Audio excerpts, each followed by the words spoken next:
This is the Crenova XPE600 HD projector. This is what they call their 2600 lumen model. And as this is the white one, I believe they also make a black color one as well. Now, included with the projector, which I don't have on screen here, is the instruction manual, a 1-year warranty card, a cleaning cloth, an adjustment leg, which I've got on the underneath there, as you can see, power cable, remote control that requires 2 AAA batteries that are not included, 2 spare fuses, a rubber lens cap, 4 small screws, which I'm not exactly sure what they're for, an HDMI cable, and an RCA plug cable.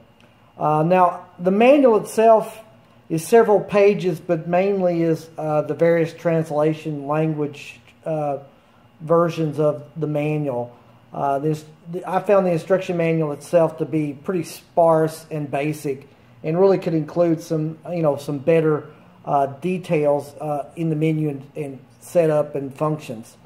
The power cable, I think, also is a bit short, as is the HDMI cable, which are both just over 4 feet in length. I do think those are a bit short. Now, let me go around to the back here. The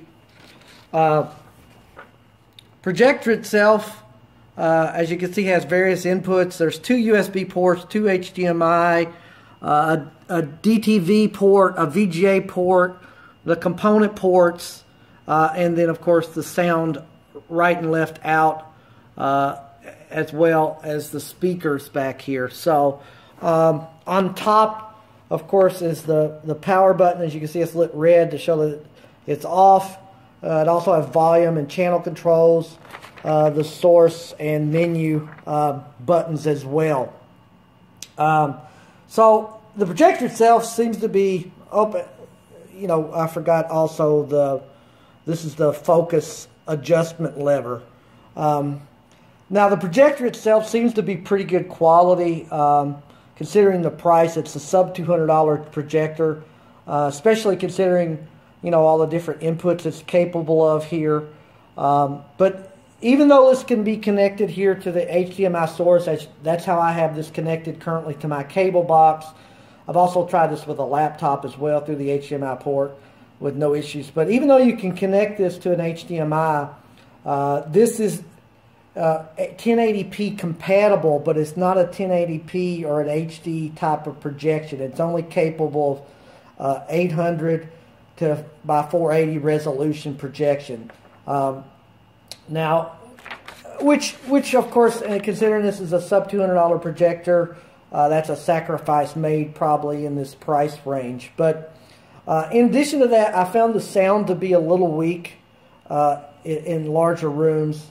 I've actually added some external speakers down here for a better sound.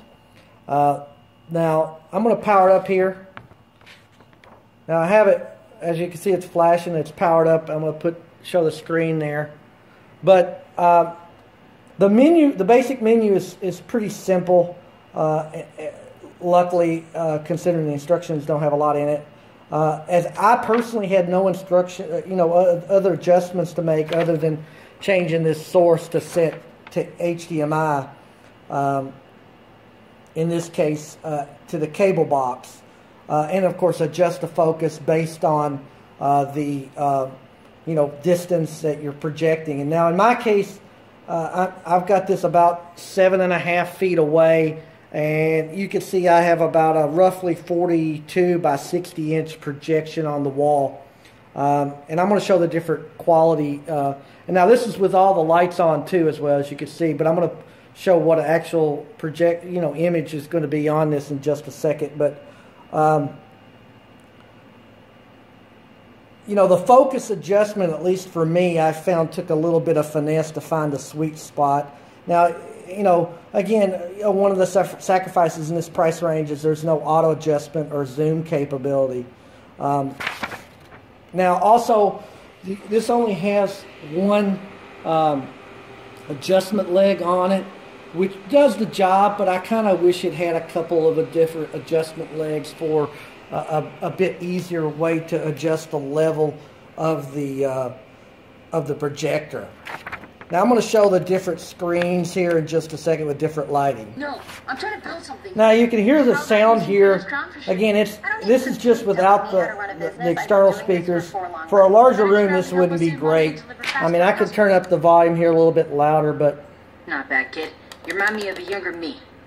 That's about the max it's going to go. Let me turn it back down here just a second, just to kind of avoid competing with me. But this is the projection with full lighting on. I mean, it's still viewable, so you know, considering I have probably 12 overhead can lights in this room, you know, you can still view it. Now I have this with just backlighting on. You know, this is what it looks like with just some backlighting. Again, I have half the can lights on in the other half of the room here. So still a pretty good picture overall. Now here's it with the full lighting off.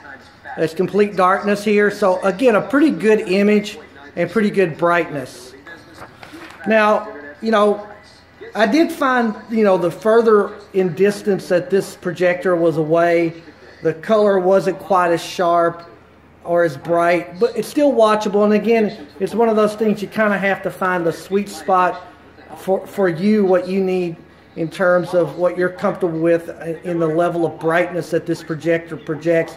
I mean, I'm happy with it here at the 7.5 foot distance that I have this. So, I mean, the quality is pretty decent considering the price. And again, like I said, it works, you know, pretty well with in terms of the, you know,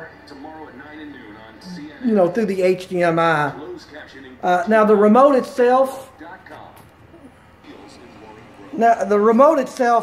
I mean, I found myself really not using many of the functions that are on here, other than the power and the source. But it works for the purpose, I guess. So, you know, it is what it is. But